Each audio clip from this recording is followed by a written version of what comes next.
Olá, bom dia.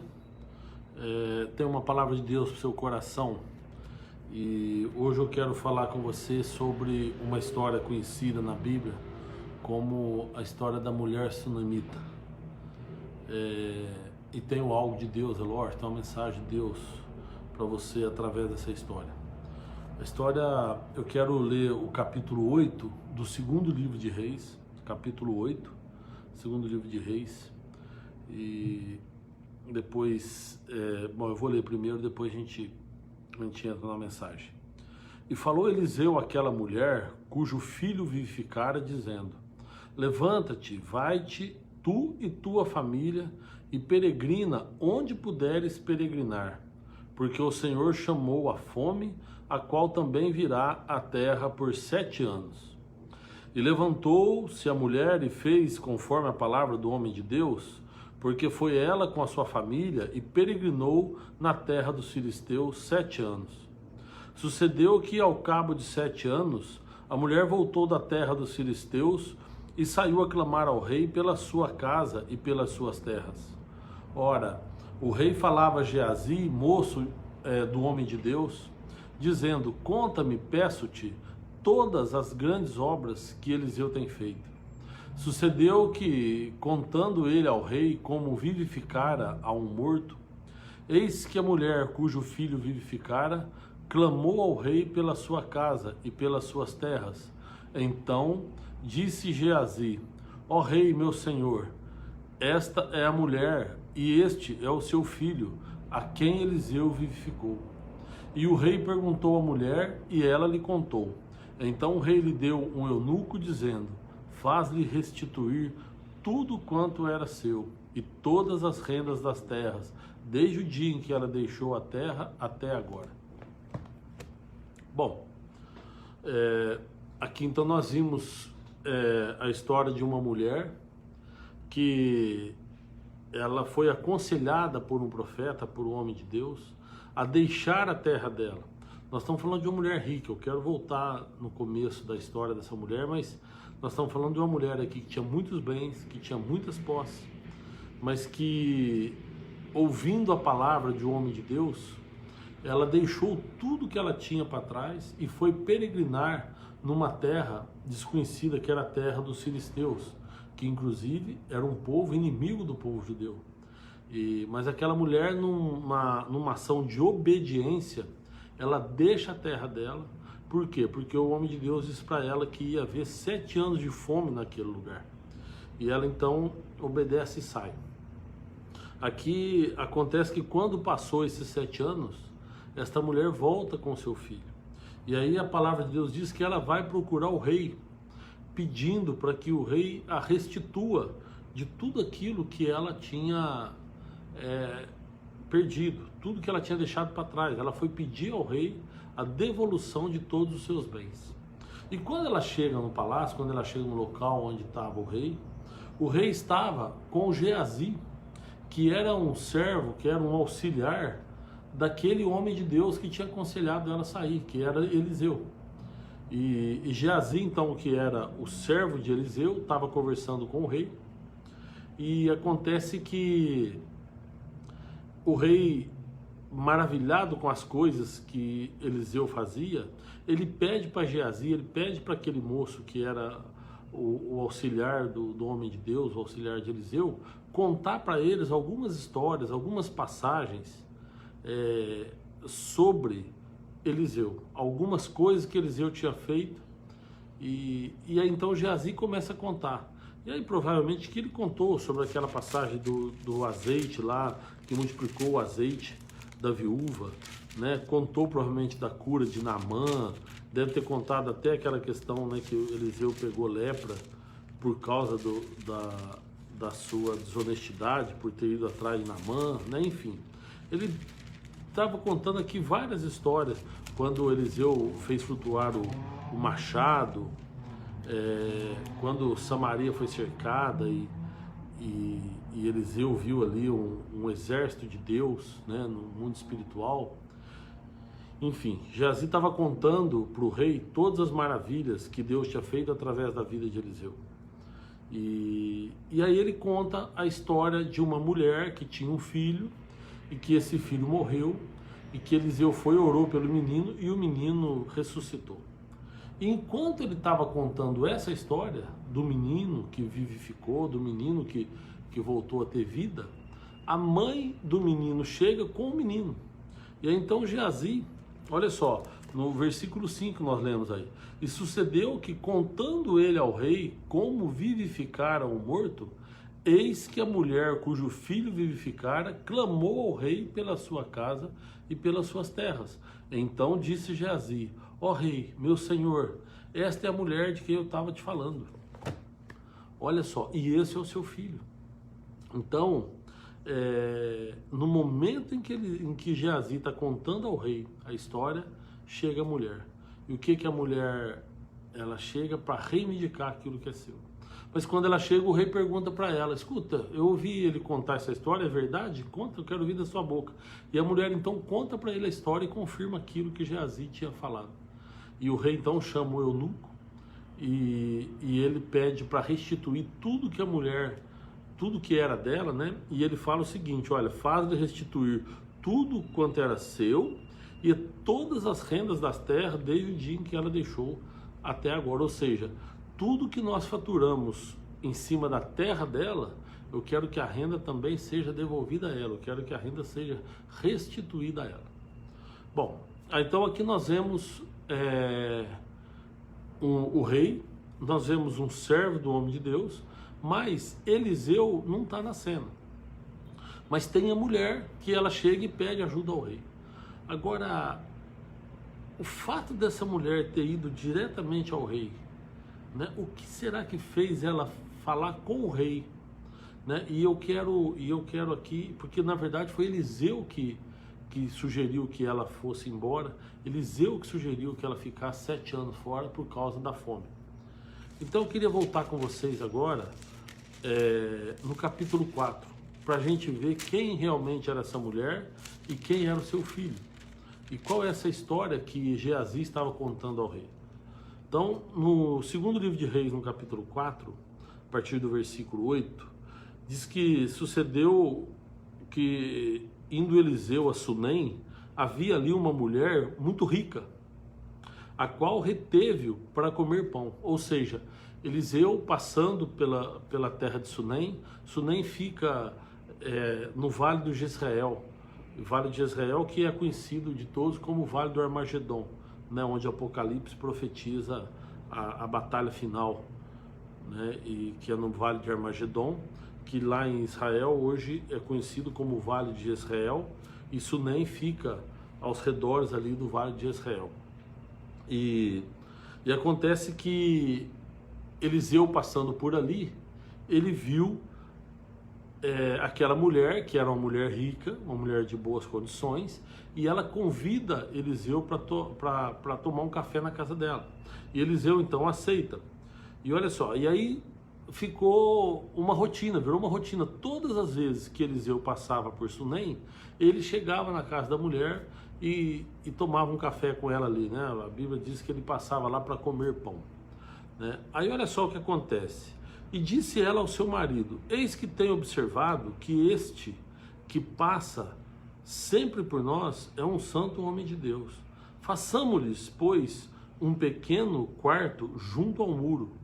Então olha só, aquela mulher rica vai ao marido dela e fala: olha, eu percebo que esse homem que sempre passa aqui e entra para tomar um café com a gente é um santo homem de Deus. Nós deveríamos fazer para ele um pequeno quarto aqui, para que quando ele viesse, ele tivesse um lugar para descansar. E o marido concorda, e ela faz esse quarto para Eliseu. E sucedeu um dia que veio ali, estou lendo o versículo 11, sucedeu um dia que veio ali e retirou-se aquele quarto e se deitou ali. Então disse ao seu moço Geazi: chama essa sunamita. E chamando a ela, se pôs diante dele. E porque ele dissera: dize-lhe, eis que tu nos tem tratado com muito desvelo, que há de fazer por ti? Ou seja, Eliseu, um certo dia, passando por ali, ele viu que estava sendo muito bem tratado, que a mulher tratava ele com muito zelo, E aí, então ele decidiu retribuir aquela gentileza da mulher. E ele pede então para Geazi chamar aquela mulher e disse a ela: olha, você me trata com tanto zelo, com tanto carinho, o que eu posso fazer para te retribuir? E a mulher falou: olha, não se preocupe, não precisa fazer nada, eu tenho tudo, né? Moro com o meu povo, né? E ela sai.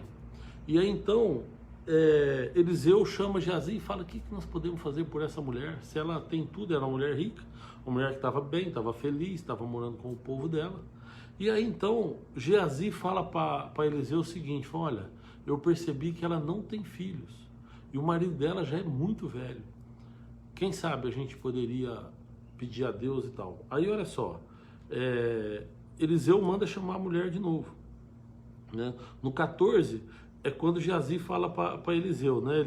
Então disse ele: o que há de se fazer por ela? E Geazi disse: ora, ela não tem filhos e seu marido é muito velho. Pelo que disse ele: chama. E chamando a ela se pôs à porta. E ele disse: a este tempo determinado, segundo tempo da vida, abraçarás um filho. Então olha só, Eliseu manda chamar a mulher sem ela pedir nada.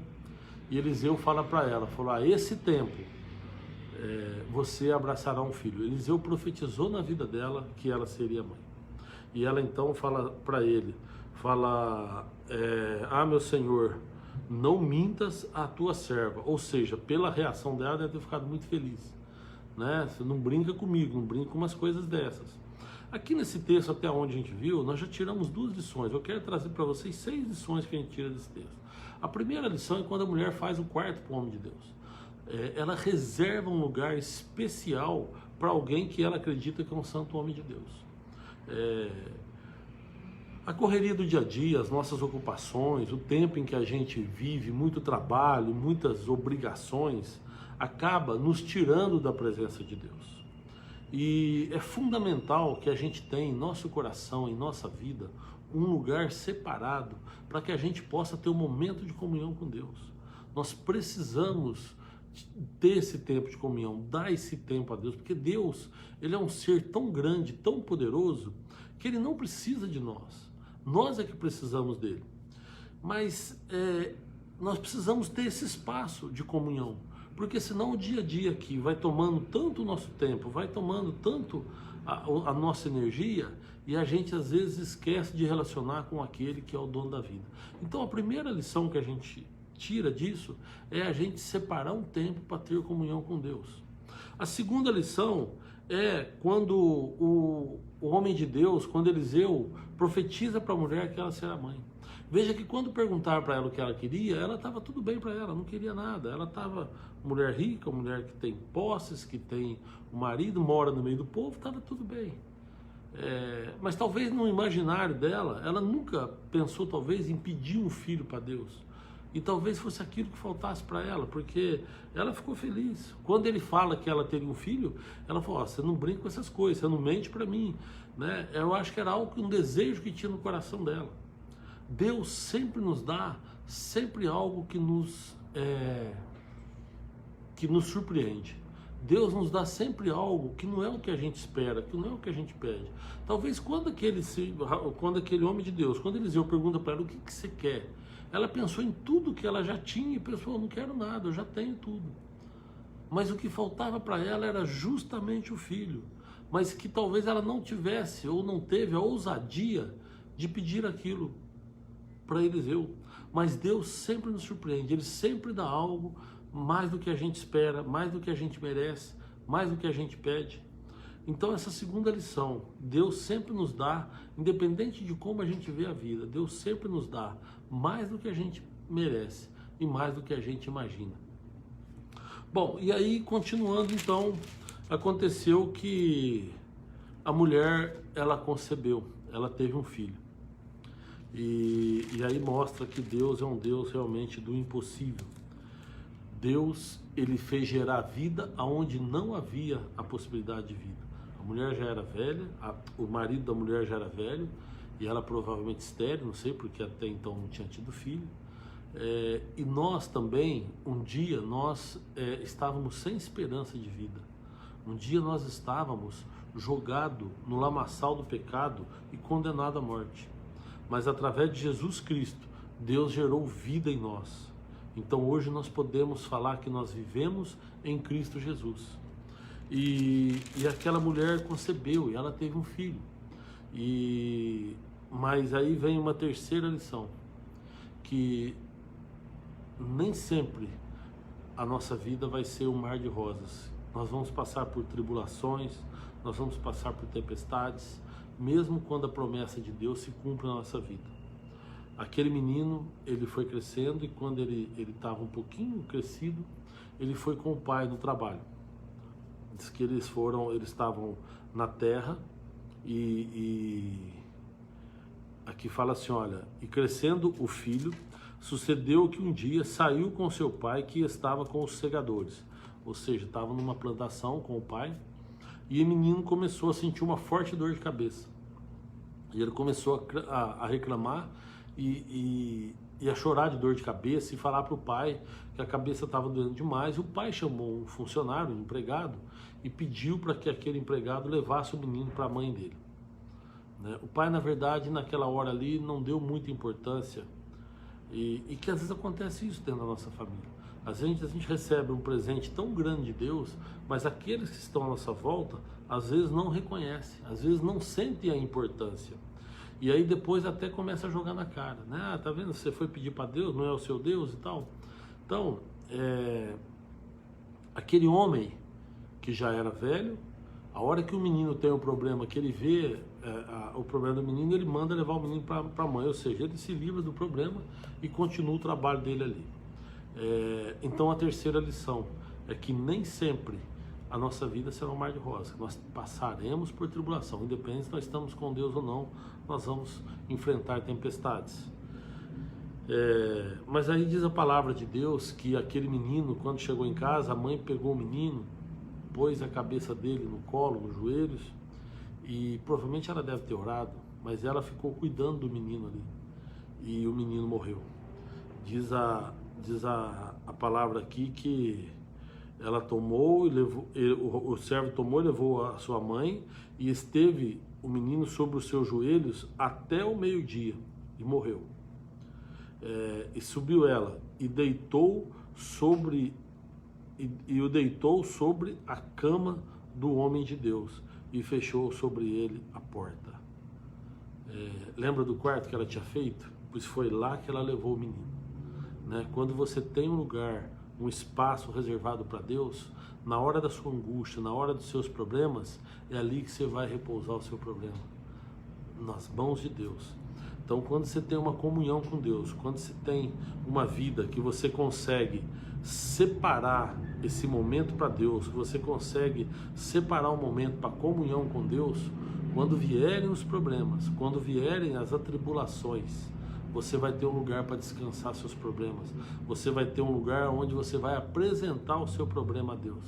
A mulher pegou aquele menino morto e levou no quarto que ela tinha mandado fazer para o homem de Deus e deitou o menino na cama do homem de Deus. E ela saiu e pediu pro marido, um empregado, um jumento, falou, olha, pede para albardar um jumento e que eu preciso sair, que eu vou até o profeta. E o marido pergunta para ela, mas o que você vai fazer se hoje não é dia, não é sábado, não é dia de sacrifício? E ela falou, fique tranquilo, eu quero falar com ele. Ela não falou para o marido o que tinha acontecido. Ela queria falar com o profeta, ela queria falar com o homem de Deus. Nem sempre os homens estão dispostos ou têm condição de nos ajudar, de resolver os nossos problemas. E nós precisamos entregá-los nas mãos de Deus. Aquela mulher não falou nada para o marido. E o marido, apesar de ter estranhado o comportamento dela, ele mandou arrumar um jumento, ele mandou o servo dela, e ela então saiu em direção ao homem de Deus. E falou para o servo, olha, você não para pelo caminho, continue até eu mandar você parar. E ela foi então onde ficava Eliseu, no Monte Carmelo. E chegando lá, Eliseu viu que ela estava chegando e pediu para Geazi, que era o servo dele, o auxiliar dele, falou, olha, a sunamita está aí, vai lá e vê o que está acontecendo. Mas quando Geazi chega e fala com a mulher, ela também não fala o problema para ele. ela fala para ele, olha, está tudo bem, fique tranquilo. E ela vai até o homem de Deus. E quando ela chega na presença do homem de Deus, diz que ela se joga nos pés dele. Aqui eu posso falar para você a nossa quarta lição. Tem coisas que é com Deus, tem coisas que só Deus pode nos ajudar, tem coisa que faz parte do nosso relacionamento com Deus. Aquela mulher chegou para o homem de Deus e falou, olha, eu pedi para você não brincar comigo, eu estava bem, estava feliz, eu não pedi filho para você. Eliseu entendeu que tinha acontecido um problema com o filho dela e chama Geazi e fala, Geazi, pega aqui o meu cajado, o meu bordão e leve até a mulher, até o filho dela. Ela falou, não, você não está entendendo, eu não quero que ele vá, eu quero que você vá, você prometeu para mim, eu quero que você agora vá lá e resolva isso, você prometeu, eu não queria. Tá? E aí então, a nossa quinta lição, buscar a ajuda certa, no lugar certo, com a pessoa certa. Né? Muitas vezes a gente tem um problema e começa a contar para um monte de gente e pessoas que só vão torcer para o problema aumentar. Nós temos que falar do nosso problema para a pessoa que a gente sabe que vai nos ajudar, ou que pelo menos vai nos ouvir e vai tentar nos ajudar, ou pelo menos vai torcer por nós. Mas muitas pessoas começam a colocar os problemas para todo mundo e não sabe, mas muita gente às vezes começa até a torcer contra, até a torcer para o problema aumentar. Mas enfim, voltando à história que o Eliseu viu o desespero da mulher e foi com ela para a casa dela. E chegando lá, Geazi pegou o bordão dele, correu na frente, pôs no menino, voltou e falou, realmente ele está morto. E Eliseu então vai até o quarto do menino e ele deita por cima do menino. Mão com mão, nariz com nariz, olho com olho. E diz a palavra o seguinte, olha, subiu, deitou-se sobre o menino e pondo a sua boca sobre a boca dele, seus olhos sobre os olhos dele, suas mãos sobre as mãos dele, se estendeu sobre ele e a carne do menino aqueceu. Depois voltou, passeou naquela casa de uma parte para outra e tornou a subir e se estendeu sobre ele. Então o menino espirrou 7 vezes e o menino abriu os olhos. Aqui nós temos então a nossa sexta lição. Eu falei 6, mas eu quero dar 7 lições. A nossa sexta lição é que não há impossível para Deus. Para Deus tudo é possível. Aquele menino que estava morto, ele reviveu, ele ressuscitou. Eliseu foi até o menino, orou com o menino e se colocou na condição do menino. E o menino então reviveu e aquela mulher ficou feliz. Certo? Então essa é a história da sunamita com o profeta Eliseu. Aí aconteceu o seguinte, o texto que nós lemos lá no início, que está no capítulo 8 do segundo livro de Reis. Eliseu chamou essa mulher e falou para ela, olha, é importante que você pegue sua família e vá embora daqui, porque vai vir muita fome aqui na terra.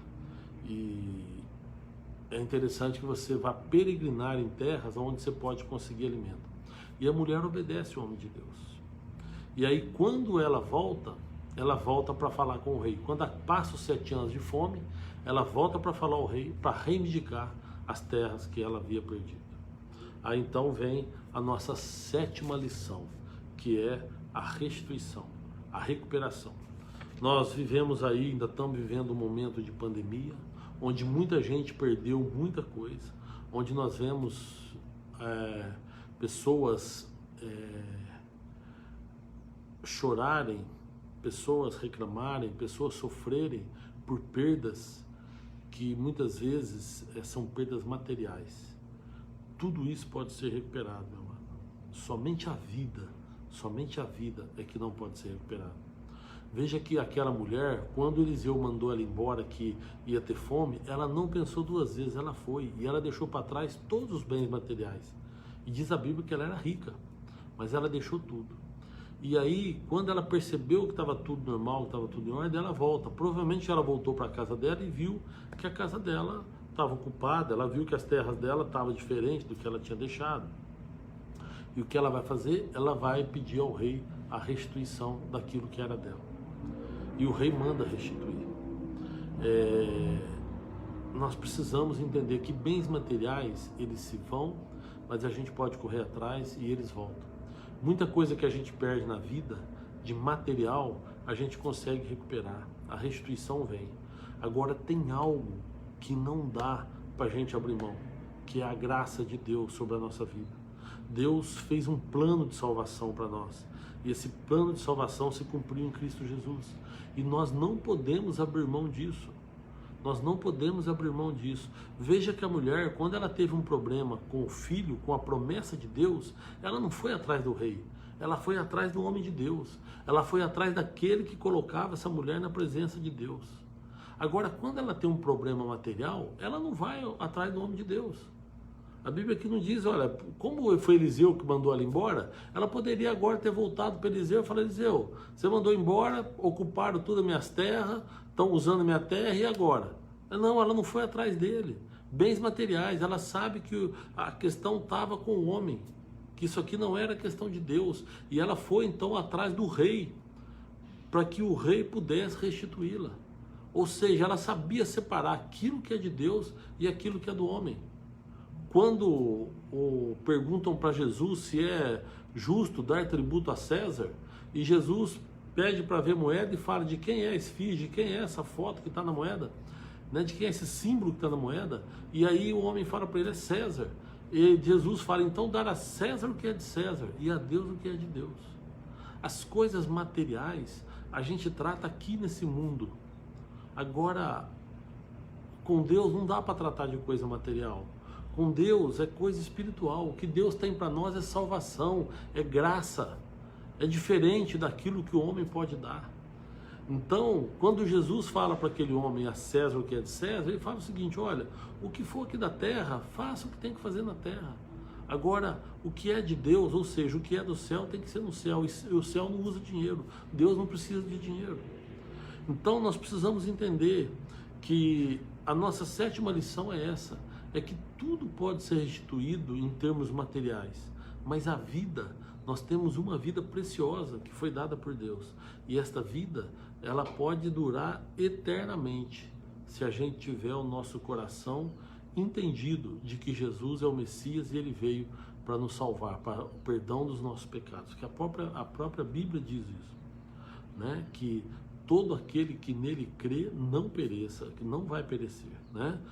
João 3,16, Deus amou o mundo de tal maneira que deu seu Filho unigênito para que todo aquele que nele crê não pereça, mas tenha a vida eterna.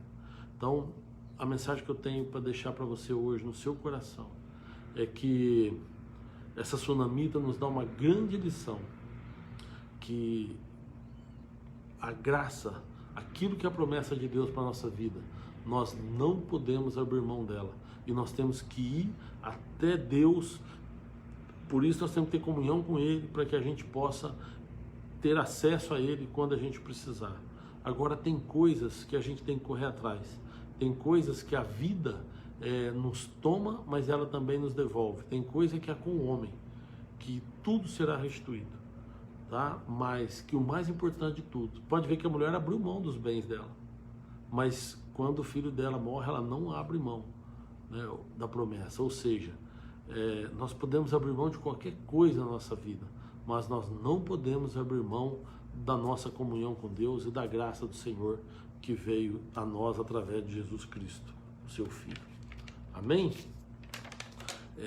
Eu separei alguns versículos aqui, olha, nascemos, quando João 1,13, que fala que nós nascemos para Cristo pela vontade de Deus, né? Não da vontade do homem, não da vontade da carne, mas da vontade de Deus, né? Em Romanos 8,29, que Deus nos predestinou para sermos imagem do seu Filho.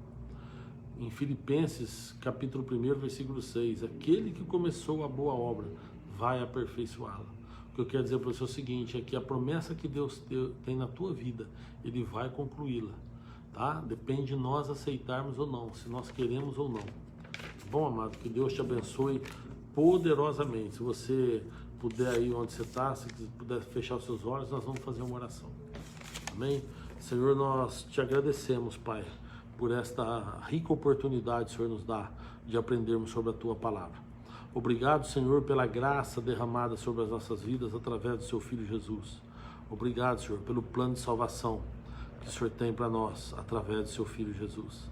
Nós somos gratos, Deus, e pedimos, Pai, que a gente tenha um coração entendido, ó Deus, para que a gente possa seguir ao Senhor, para que a gente possa caminhar contigo, errando o menos possível, Pai, sabendo que nós vamos errar, mas procurando andar sempre em retidão de caráter com o Senhor. Então, Deus, nós te agradecemos, bendizemos o teu nome, Pai. Eu quero abençoar as pessoas que estão nos assistindo através das redes sociais e pedir, ó Deus, que o Senhor nos ajude a caminhar, o Senhor nos ajude, ó Deus, a alcançar a vida eterna, e nós queremos morar com o Senhor no céu. Então, Deus, nós te agradecemos, bendizemos o teu nome, te louvamos e bendizemos. Amém. Amém. Glória a Deus. Meus amados, obrigado, viu? Todo o pessoal que esteve comigo aí, nesse tempo, ó, a Cileia, que foi a primeira que entrou aqui, ó, Cileia, o Carlos, que Deus te abençoe, viu, Carlos? A Rô, a Fran, aproveitar que a Fran tá aqui, aí agradecer e mandar um abraço para todo mundo que trabalha lá com ela, então, o Rogério, o Luiz, enfim, todo mundo lá, né, o Darley, quem mais, meu Deus? Todo mundo lá que tem sempre me ajudado, tem sempre caminhado também comigo, viu? Que Deus abençoe poderosamente cada um de vocês, tá bom? O Carlos, que eu já falei, o Alexandre Félix, lá de Valinhos, Deus te abençoe, viu, Alexandre? Que Deus te dê forças na caminhada. A Sônia, mandar um abraço para a Sônia e para o Jorge, a Renata Xavier, a Elaine, que Deus te abençoe, viu? A Rô, que Deus te abençoe também, Amaral, a Rosângela escreveu aqui um bom dia abençoado, Frank, Gilmar, Caroline, a Elisângela, o Darley, ó, eu mandei um abraço aqui pro Darley, que Deus abençoe a todos, a Lu, né, a Lu também, um abraço, a Carlinha, que Deus te abençoe, a Eliana Marinho, o Marco Antônio, a Cris, Dinha Oliveira, a Luciana, a Vera, Fabiano Tiverraz, olha, temos até audiência internacional aqui, direto lá de Polvilho, que Deus te abençoe, viu, Fabiano? Deus abençoe também sua caminhada aí. A Sandra, Silvana, Doreide, Alisson, Silvio Talario, que Deus te abençoe, Georgina, a Sheila, Álvaro, Josenildo, Valdenê Amorim, a Cristina Márcia, Sandra Alves, Miguelina, Enedir, Cristina Ferreira, Fatinha, João Batista, David Patrocínio, Renan, Maria Batista, Claudeir, a Rosângela, Jefferson, Ildete, Elineuda, Sérgio Carrara, Margarete, Solange, Débora, Francisca, Neuza, Renata, Silene, nossa, é muita gente. Desculpa, tá, gente? Que eu não falei, porque tem uma lista muito grande aqui, senão nós vamos ficar aqui mais uma meia hora aí falando. Obrigado, viu? Obrigado do carinho de vocês e até terça que vem, se Deus quiser, com mais uma mensagem de Deus no seu coração. Tá bom? Tchau, até mais.